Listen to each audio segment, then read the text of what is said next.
इतिहास में ना कुछ कानून ऐसे होते हैं जो सिर्फ कागज पर नहीं लिखे जाते, वो पूरे देश की तकदीर लिख देते हैं। आज हम बात करेंगे ऐसे ही एक कानून की। एक ऐसा कानून जिसने भारत की आज़ादी की लड़ाई का रुख ही बदल कर रख दिया। जी हाँ, हम बात कर रहे हैं 1919 के रॉलेट एक्ट की। तो सवाल यही उठता है कि भाई आखिर एक कानून को काला कानून क्यों कहा गया? ऐसा क्या था इसमें कि पूरे देश में पूरे देश में विरोध की एक आग सी भड़क उठी? चलिए इसी को समझते हैं जरा। तो देखिए, सबसे पहले ये समझना जरूरी है कि अंग्रेज सरकार के दिमाग में चल क्या रहा था।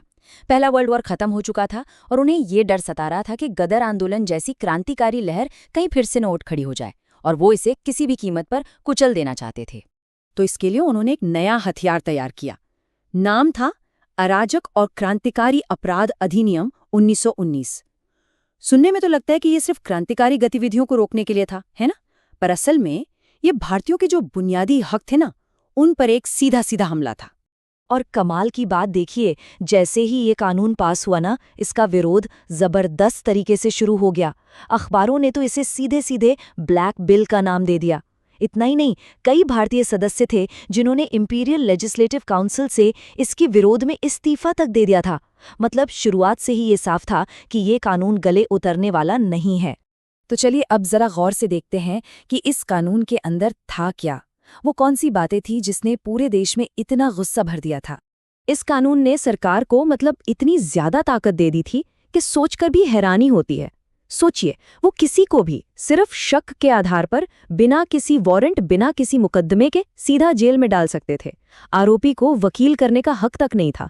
प्रेस की आज़ादी पर ताला लगा दिया, और अगर कोई शांति से इकट्ठा भी हो रहा है तो उस पर भी पाबंदी।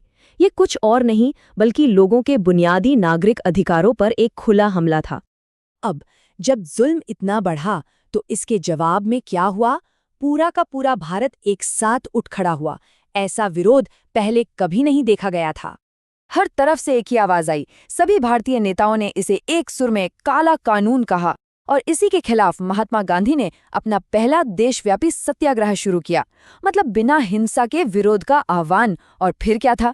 देखते ही देखते पूरे देश में हड़तालों और प्रदर्शनों की जैसे बाढ़ आ गई।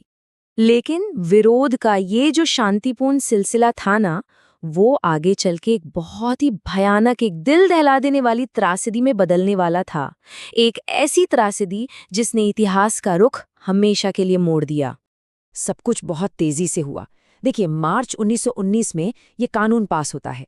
अप्रैल की शुरुआत में ही पूरे देश में विरोध प्रदर्शन शुरू हो जाते हैं, और फिर बस कुछ ही हफ्तों के अंदर 13 अप्रैल 1919 जलियांवाला बाग का वो भयानक नरसंहार होता है।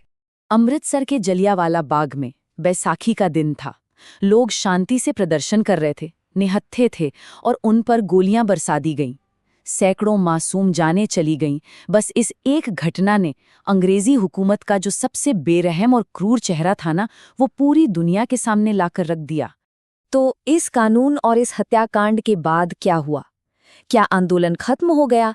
क्या लोग डर गए? नहीं, बिल्कुल भी नहीं। अंग्रेजों ने जो सोचा था हुआ ठीक उसका उल्टा। उन्हें लगा था कि इस जुल्म से वो क्रांति की आग को बुझा देंगे, लेकिन हुआ ये कि दमन की इस कोशिश ने आज़ादी की उस ज्वाला को और ज्यादा भड़का दिया।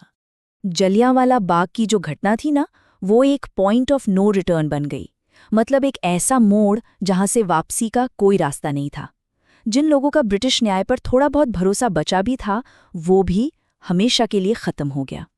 यहाँ तक कि जो नर्म दल के नेता थे, वो भी अब अंग्रेजों के खिलाफ सख्त रवैया अपनाने पर मजबूर हो गए। तो कुल मिलाकर नतीजा क्या निकला? नतीजा ये निकला कि भारत का स्वतंत्रता संग्राम कमजोर नहीं पड़ा, बल्कि पहले से कहीं ज्यादा एकजुट, मजबूत और पक्के इरादों वाला बन गया। अब बात सिर्फ कुछ सुधारों की नहीं थी, अब लक्ष्य एक ही था, पूरी आज़ादी। तो आखिर में ये एक सवाल हमारे सामने खड़ा होता है कि जब कोई कानून ही इंसाफ देने से इनकार कर दे, जब कानून ही जुल्म का हथियार बन जाए, तो क्या होता है? रॉलेट एक्ट की कहानी हमें इसी गहरे सवाल पर सोचने के लिए छोड़ जाती है।